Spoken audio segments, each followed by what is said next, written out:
Watch till hello end. साथीहरू नमस्ते सबैजनालाई मेरो फर्स्ट मिनी ब्लगको अपार सफलतापछि चाहिँ मैले सेकेन्ड मिनी ब्लग लिएर आएको छु अन्तिमसम्म हेरेर साथ दिनुहोला है आज पनि मेरो दिदी र म घरबाट निस्क्यौँ अहिले हामी ठ्याक्कै स्वयम्भू चोकमा पुगिसकेका छौँ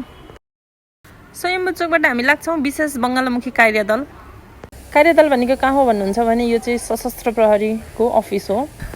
उहाँ दिदीको चाहिँ आज फ्लाइट भएको भएर विशेष उहाँलाई चाहिँ हामी शुभकामना दिन पुगेका छौँ शुभकामना तथा शुभयात्रा भन्नको लागि हामी चाहिँ उहाँ पुगेको थियौँ दिदी चाहिँ एकदम स्याड हुनुहुन्छ बच्चाहरू छोडेर जानुपर्ने भयो के गर्ने भनेर स्याड हुनुहुन्छ उहाँ भाइ चाहिँ रोइरहेछ दिदीको छोरा हो चाहिँ ऊ चाहिँ एकदम रोइरहेछ अनि मैले फकाइरहेको छु यता दिदीहरू फोटो सुट गर्दै हुनुहुन्छ एकदम टेन्सन मानिरहेछ दिदीको छोराले चाहिँ मम्मू नजानु भन्दैछ अनि उहाँ चाहिँ दुईवटा मेरो दिदी प्यारी दिदीहरू हामीले अनि यसो अलिअलि फोटो भिडियो खिच्यौँ सबैजना आफन्तहरू आउनुभयो त्यसपछि दिदीलाई टिका लाउने खादा लाउने माला लाउने दही खुवाउने कामहरू भइरहेको थियो अनि त्यसपछि रमाइलो पनि भइरहेको थियो एकातिर स्याड पनि भइरहेको थियो बाबु रोइरहेको थियो भेनाजु पनि स्याडै हुनुहुन्थ्यो दिदी पनि भाइ रोको कारणले रोकै गरिरहनु भएको थियो अनि मलाई पनि आँसु आइरहेको थियो बेला मैले चाहिँ अब देखाउने कुरा भएन सबैजनाले चाहिँ सम्झाउने अनि त्यसपछि नरौ भन्ने काम भइरहेको थियो म चाहिँ भिडियो बनाएर बसिरहेको थिएँ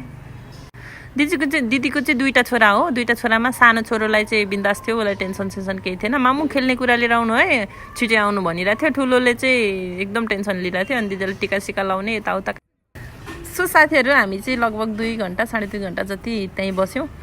त्यसपछि गफ गर्ने यताउति खाजा नास्ता सस्ता खाएर यताउति गर्दै बस्यौँ अनि सुडान जाने मान्छेहरू चाहिँ धेरै हुनुहुन्थ्यो